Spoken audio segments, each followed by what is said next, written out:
She didn't leave because she stopped feeling. She left because she needed to feel the loss first. Most men think when a woman walks away, it means the story is over. They see it as rejection, failure, or proof that they weren't enough. But in many cases, her leaving is not the end. It's the beginning of a deeper emotional process that most men completely misunderstand. Distance doesn't erase attraction, it clarifies it. And what happens in her mind after she leaves is far more important than what happened before she did. When she's with you, emotions are familiar, comfortable, predictable. She knows how you make her feel, so her emotional system stops registering it as special. But when she's gone, something changes. She no longer experiences your presence, she experiences your absence. And absence creates comparison. She starts comparing how she felt with you versus how she feels without you. That comparison is what triggers reflection. This is where most men make a critical mistake. They assume her leaving means she found something better. In reality, most of the time she leaves because she's confused, overwhelmed, or emotionally uncertain. She needs space to understand what she actually feels. And space gives her something she never had while she was close to you: perspective. Perspective creates appreciation. When she no longer has access to your energy, your attention, your presence, she begins to remember how it felt. Not logically, but emotionally. She remembers the safety, the ladder, the connection, the way you made her feel seen or calm or desired. And those feelings become stronger in memory than they ever were in real time. This is why trying to pull her back immediately almost always backfires. When you chase, beg, or explain, coach, you interrupt the very process that makes her miss you. You replace reflection with pressure. You replace curiosity with obligation. And instead of letting her emotions grow naturally, you suffocate them. Her leaving creates an emotional vacuum. And the human mind hates emotional gaps. It wants to fill them. If your last interactions were confident, grounded, and pressure free, her mind fills that gap with positive emotion. But if you react with insecurity or desperation, her mind fills it with relief. The real power move is understanding that her leaving was never about escaping you, it was about understanding herself. And when you don't interfere with that process, something powerful happens. You become the reference point. Every new interaction she has with other men gets subconsciously compared to how she felt with you. And if you handled the separation with emotional strength, you quietly win that comparison without ever saying a word. This is why her return feels different. It's not impulse, it's not emotional confusion. It's informed by absence, reflection, and contrast. She doesn't come back because she's lonely. She comes back because she realized what she lost.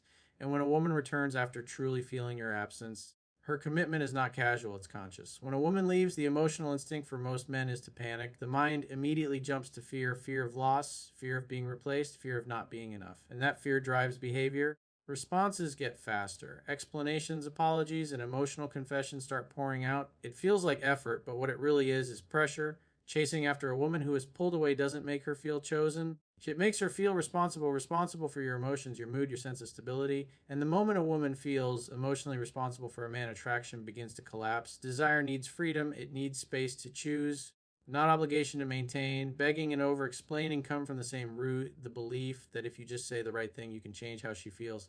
But emotions don't work on logic. You can't talk someone into desire. You can only create the conditions where it can grow on its own, and those conditions are calm, space, and emotional self control. Every time you chase, you send a hidden message: I'm afraid to lose you. And fear is not confidence, it's not strength, it's not attractive. It puts you in a reactive position where she becomes the emotional center and you become the one trying to hold on. That flips the entire dynamic. Another mistake that kills the possibility of her return is emotional outbursts. Long voice notes, dramatic messages, confrontations, or guilt driven conversations feel honest, but they create emotional chaos. Instead of feeling drawn back, she feels overwhelmed. And when someone feels overwhelmed, they move further away, not closer. The hardest truth most men avoid is this: when a woman leaves, your behavior in the first few days decides everything. If you remain grounded, calm, and non reactive, you preserve attraction. If you chase, you erase it, you turn curiosity into certainty, and certainty into closure. Space is not your enemy, it's your advantage. Silence allows her to feel. It gives her room to miss. It gives her emotional contrast between life with you and life without you. But when you fill that space with your presence, you remove the very conditions that make her return possible. Letting go is not weakness, it's emotional leadership. It's trusting that your value doesn't need to be defended or negotiated. It's understanding that the right connection doesn't require you to perform for affection. The men who get women back are not the ones who try hardest. They're the ones who know when to step back. And the moment you stop chasing is the moment she finally gets the space to come back on her own. When she leaves and silence takes over, most men enter a holding pattern. They stop reaching out, but their life also slows down.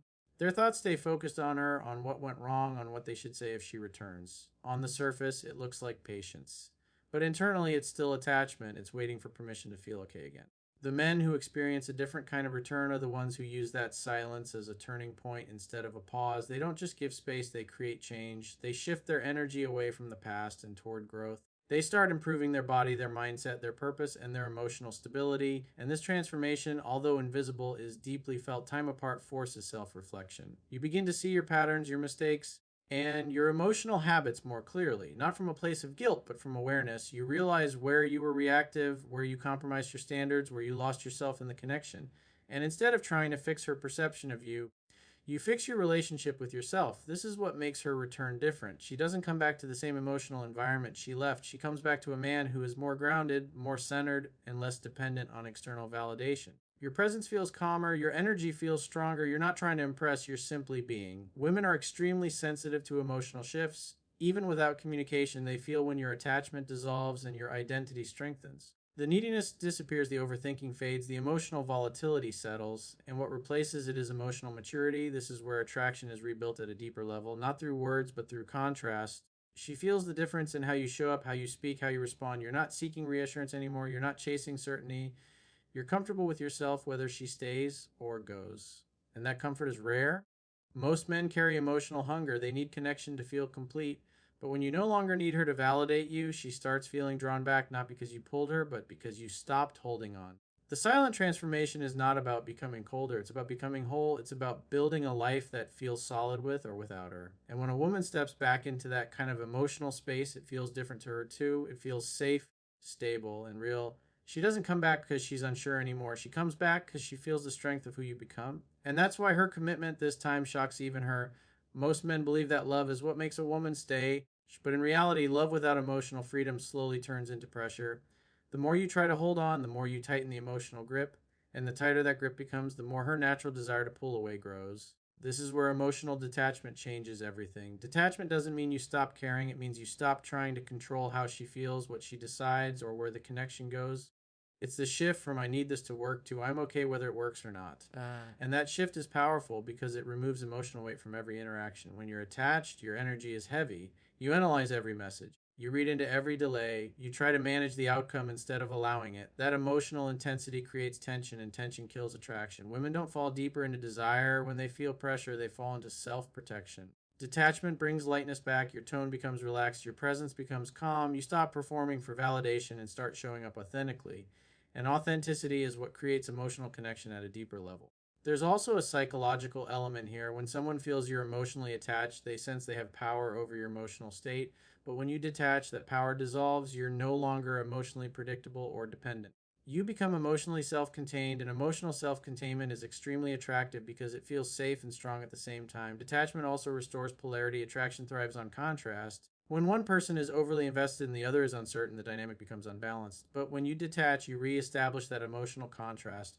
You stop chasing certainty and start embodying confidence. And confidence doesn't ask for reassurance, it radiates calm. This is why detachment rebuilds desire faster than love ever could. Love tries to secure, detachment allows space, and space is what lets emotions grow naturally. In that space, she starts to feel again, not because you convinced her, but because you removed the emotional resistance that was blocking attraction. Another powerful effect of detachment is that it changes how you see her. You stop idealizing. You stop placing her on a pedestal. You start seeing her as a human being instead of the source of your happiness. That internal shift makes your behavior more grounded and less reactive. And here's the paradox: the moment you truly let go of the outcome is often the moment she feels the strongest pull to return. Not because you disappeared, but because your energy changed. You're no longer trying to be chosen, you're simply choosing yourself. Detachment doesn't push her away, it removes the emotional pressure that was keeping her distant in the first place. And when pressure is gone, desire has room to come back on its own. When she comes back, the biggest mistake most men make is assuming the old dynamic will automatically work again. They feel relieved, excited, and emotionally open, and they give access to their time, attention, and emotions too quickly. But what made her leave in the first place usually hasn't disappeared, it's just paused. And if you fall back into the same patterns, the same outcome will repeat. The key is to understand that her return doesn't mean certainty. It means curiosity. It means emotional interest has been reactivated, but trust, respect, and attraction still need to be rebuilt through experience. This is where patience becomes more important than passion. You don't rush emotional intimacy. You allow it to develop naturally. You don't interrogate her about the past. You don't demand explanations. You don't seek reassurance about the future. All of that creates emotional pressure and reminds her of why she needed space before. Instead, you focus on the present moment. You create positive emotional experiences.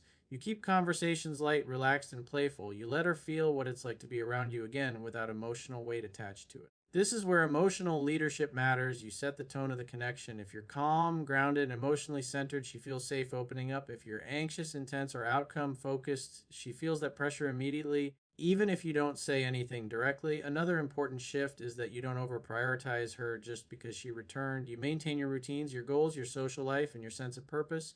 You're available, but you're not on standby. This communicates emotional independence, which keeps attraction alive. Attraction grows when she feels she's choosing you, not when she feels you're waiting for her. There's a subtle but powerful difference between welcoming someone back and reorganizing your entire life around them. You also allow her to invest emotionally. You don't over explain your feelings. You don't over give. You let her ask questions, initiate conversations, and seek your attention. Emotional investment must flow both ways for the connection to feel balanced and real. When a woman returns and feels she has to earn your time and emotional presence again, her commitment deepens naturally. Not because you played games, but because the dynamic feels healthy, equal, and respectful. This is how you avoid repeating the past. You don't try to lock her in emotionally. You create a space where she chooses to stay. And when someone chooses you freely, their commitment becomes real. The final shift happens when you stop measuring success by whether she comes back and start measuring it by who you've become in the process. This is where most men experience the biggest internal breakthrough because for the first time, their sense of value is no longer tied to someone else's decision.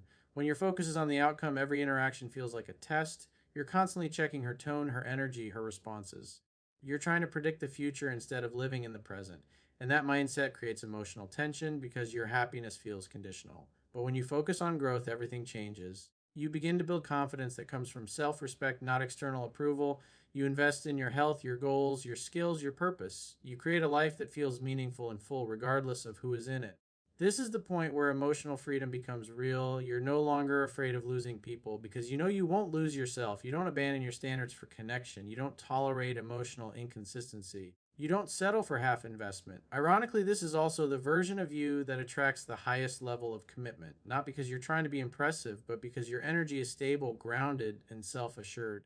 You're not emotionally reactive, you're emotionally regulated. When she returns to someone like this, the dynamic feels completely different. There's no emotional chaos, no power struggles, no fear based attachment. The connection feels calm, mature, and secure.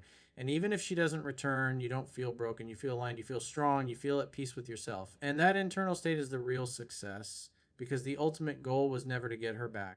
It was to become someone who never loses himself again.